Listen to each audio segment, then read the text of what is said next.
মহান আল্লাহ বলেন, কুল ইন কুনতুম তুহিব্বুনাল্লাহ ফাত্তাবিউনি ইউহিব্বুকুম। হে পৃথিবীর মানুষ, মুহাম্মদ সাল্লাল্লাহু আলাইহি ওয়াসাল্লাম আপনি বলুন, তোমরা যদি আল্লাহর ভালোবাসা পেতে চাও তাহলে আমাকে মানো। আল্লাহর নবী বলছে, হে মুহাম্মদ সাল্লাল্লাহু আলাইহি ওয়াসাল্লাম আপনি বলে দেন, তোমরা যদি আল্লাহর ভালোবাসা পেতে চাও, জান্নাত পেতে চাও, তাহলে আমাকে মেনে চলো। মেনে চলার মানুষ হচ্ছেন মুহাম্মদ সাল্লাল্লাহু আলাইহি সাল্লাম। আয়েশা রাদিয়াল্লাহু তাআলা আনহা বলেন, রাসূল সাল্লাল্লাহু আলাইহি সাল্লাম বলেছেন, মান আহাদাসা ফি আমরিনা হাদা মা লাইসা মিনহু ফাহুয়া রাদ। আল্লাহর নবী বলেন, আমার শরীয়তে কেউ যদি নতুন কিছু করে যেটা আমি করিনি, যেমন মাগরিবের সালাতের পরে 6 রাকাত সালাতুল আওয়াবিন, আমার শরীয়তে কেউ যদি নতুন কিছু করে যেটা আমি করিনি, কি? মানুষটা মারা গেছে, ওযু দিয়ে গোসল দেন। মারা যাওয়ার সাথে সাথে মুখটা কিবলামুখী করলেন কেন? এটার নাম বিদআত। লোকটা মারা গেছে, ওযু দিয়ে গোসল দেন। তো ওযু দেওয়ার পূর্বে গোপ কাটলেন কেন? ও তো শ্বাস বন্ধ, আর তো গোপ কাটা হবে না। শ্বাস থাকলে গোপ কাটা হতো, মোচ কাটতে হতো কখন? শ্বাস যখন ছিল। এখন আর হবে না, এখন কাটলে হবে বিদআত। নখ কাটা বিদআত। ও মারা গেছে, আর নখ কাটা হবে না। জীবিত থাকলে ওই বিধান, মারা গেছে আর বিধান হবে না। গোসলের সময় পেশাব পায়খানা পেট চেপে চেপে বের করানো, উঠানো বসানো বিদআত। বাস ওযু দিয়ে গোসল দিবেন, 3টা কাপড় দিবেন, ছোট বড় যাই হোক, লাশটা ডান কাতে রেখে ধুয়ে বাম কাতে রেখে ডান দিকের উপরে পানি ঢালবেন। সম্পূর্ণ শরীর ভিজিয়ে দিয়ে সাবান গায়ে দিয়ে ভালো করে শরীরটা কচলিয়ে দিবেন। বিশেষ সঙ্গে হাত ন্যাকড়া ব্যবহার করতে পারেন, করতেও পারেন, নাও করতে পারেন। 3 বার গোসল দিয়ে শরীরটা মুছিয়ে দিয়ে কাফনের মধ্যে জড়িয়ে দিয়ে এবার আপনি জানাজা দেন। এখানে গোলাপ জল ছিটাচ্ছেন কেন? গোলাপ জল ছিটাতে হবে না, গোলাপ জলটা পানিতে দিয়ে দিতে হবে গোসল করার সময়। বেদাতের নাই শেষ। লাশটা নিয়ে যাওয়ার সাথে সাথে বাড়িতে সবাই মিলে হাত তুলে দোয়া করছে। ওখানে জানাজার পরে সবাই মিলে হাত তুলে দোয়া করছে। ঘুরে এসে সবাই মিলে সে বাড়িতে খাওয়া চলছে এখন মিষ্টি। মরা মানুষের বাড়িতে এখন কি চলে? মিষ্টি খাওয়া। ও আর একটা জিনিস ইনি স্মরণ করলেন, জাযাকাল্লাহ খায়ের। অনেক মানুষ এসে তখন ডালিতে মাটি নিয়েছে, ডালিতে দিয়ে সবার হাতে ছয়ে নিচ্ছে। ধর্মকে পাগল পেয়েছে, সবার হাতে ছয়ে নিচ্ছে। এটা বিদআত, এটা হারাম। বাস আমি মাটি দিতে এসেছি, আর মাটি লাগবে না, আমি যাব, আমি ডবল নেকি পাবো। 2 কেরাত, 1 কেরাত সমান হলো উহুদ পাহাড়ের সমান। আমি যদি জানাজা পড়ে চলে যাই, 1 উহুদ পাহাড়ের সমান নেকি পাবো। আমি যদি মাটি দেওয়া পর্যন্ত থাকি ওখানে, 2 উহুদ পাহাড়ের সমান নেকি পাবো। উহুদ পাহাড় হলো 4 কিলোমিটার প্রশস্ত, 8 কিলোমিটার লম্বা, নিচে কত আছে মানুষ জানে না। এত নেকি পেয়ে যাবে মাটি দেওয়া পর্যন্ত থাকলে। সবার হাতে নিয়ে মাটি দেওয়া হলো কেন?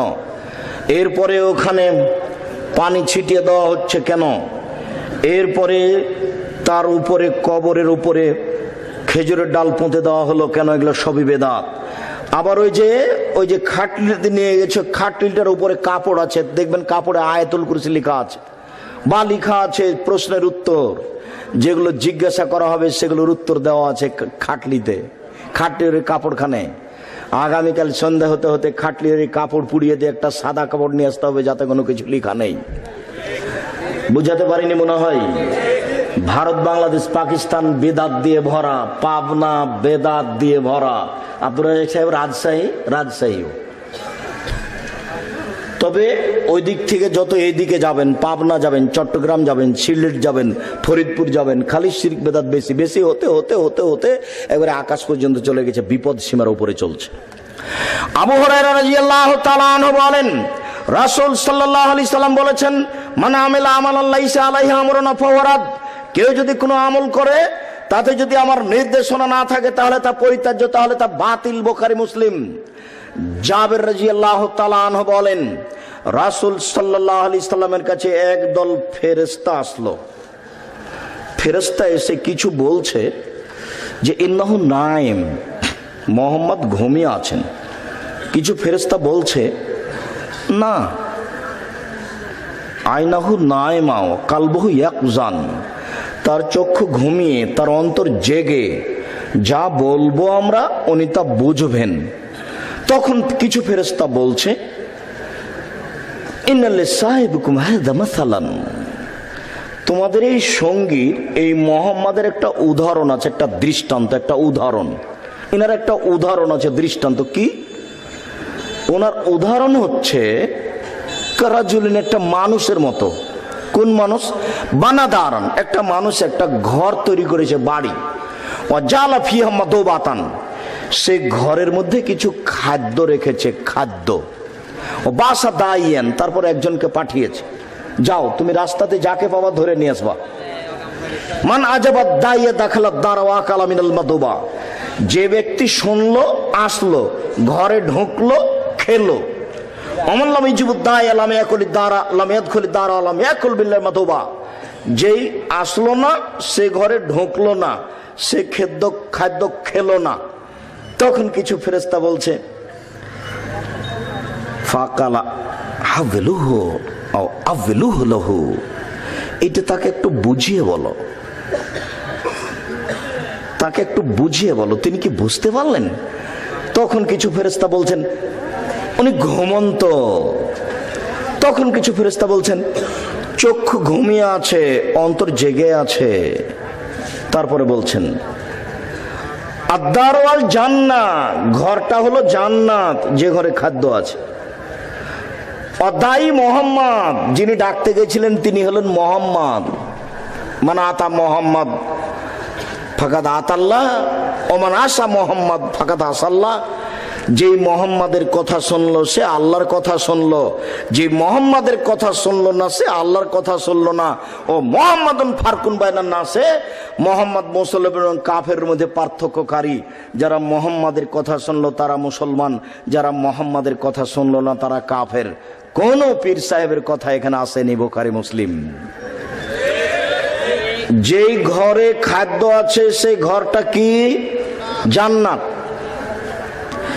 যিনি রাস্তায় ডাকতে গেছিলেন তিনি কে? মুহাম্মদ সাল্লাল্লাহু আলাইহি সাল্লাম। যারা শুনলো তারা মুসলমান, যারা শুনলো না তারা কাফের। আনাস রাদিয়াল্লাহু তাআলা আনহু বলেন রাসূল সাল্লাল্লাহু আলাইহি সাল্লাম বলেছেন জাত সালাসাতু রাহাতিন ইলা নবী সাল্লাল্লাহু আলাইহি সাল্লাম, তিনজন লোকের একটি দল রাসূলের বাড়িতে আসলো। তিনজন লোকের একটি দল রাসূলের বাড়িতে আসলো। ওহমিয়াস আলুনান ইবাদাতিন নবী সাল্লাল্লাহু আলাইহি সাল্লাম, তারা নবীর ইবাদত সম্পর্কে জানতে চায়, নবী কিভাবে ইবাদত করেন তারা এটা জানবে। ফালামা উখবিরু বিহা কান্নাহুম তাকাল্লুহা, যখন আল্লাহর নবীর বাড়ি থেকে বলা হলো যে আল্লাহর নবী এই এই এই ইবাদত করেন, তখন তারা বলল যে এত কম আমল করলে হবে আমাদের? আল্লাহর নবীর আগের পাপ ক্ষমা, পিছের পাপ ক্ষমা, সব পাপ ক্ষমা। আইনা নাহানু মিনান নবী সাল্লাল্লাহু আলাইহি সাল্লাম কাদ গাফারাল্লাহু লাহু মা তাকাদ্দামা মিন যামা তাআখারা।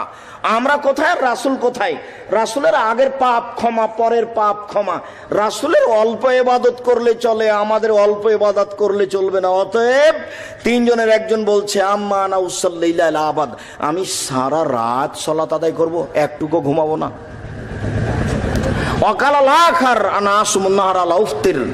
আমি প্রতিদিন সিয়াম থাকবো, রোজা থাকবো, একদিনও বাদ দিব না। ওয়াকালাল আখার, অপরজন বলল আনা আতাজিলুন নিসা ফালা আতাজাওয়াজ, আমি বিবাহ করব না, যা ঝামেলাই শেষ।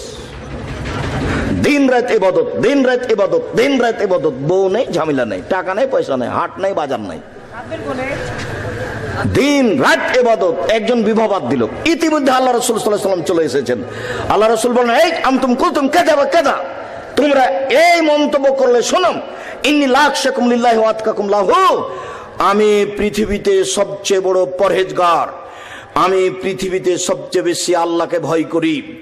আদম থেকে নিয়ে কিয়ামত পর্যন্ত যত মানুষ এসেছে, যত মানুষ আছে, যত মানুষ আসবে, সবার চেয়ে আমি বড় পরহেজগার। পৃথিবীতে সবার চেয়ে আমি বেশি আল্লাহকে ভয় করি। সারা রাত নামাজ পড়লে আমি পড়তাম, প্রতিদিন রোজা থাকলে আমি থাকতাম, বিবাহ করা বাদ দিলে আমি বাদ দিতাম। আনা উসল্লি ওয়া আরকুদ, আমি রাতে তাহাজ্জুদ পড়ি, ঘুমাই, সারা রাত সালাত আদায় করি না। ওয়াসমফতের, আমি সিয়াম থাকি, সিয়াম বাদ দিই, প্রতিদিন সিয়াম থাকি না। ওয়াতাজাওয়াজ, আমি বিবাহ করি, 11 জন বউ আছে, 11 জন একসাথে আমি বিবাহ করি। ফামান রাগিবান সুন্নতি ফালাইসা মিন্নি, কেউ যদি আমার সুন্নাতকে এড়িয়ে চলে তাহলে সে আমার ধর্ম থেকে সরে গেল, আমার নীতি থেকে সরে গেল, সে মুসলমান নয়।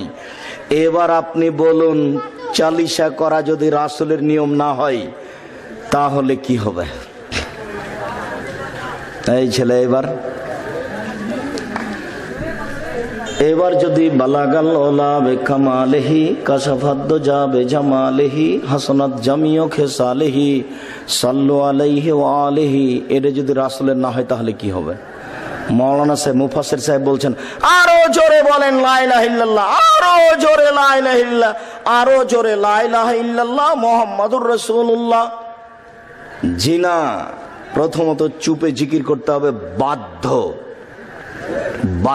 আল্লাহ রাসূল বলছেন, ইরবাল আনফুসুকুম, চুপে চুপে জিকির করো। ইন্নাকুম লা তাদুনা সামাল গায়ব, তোমরা যাকে ডাকো অন্ধ নয়, তোমরা যাকে ডাকো বধির নয়।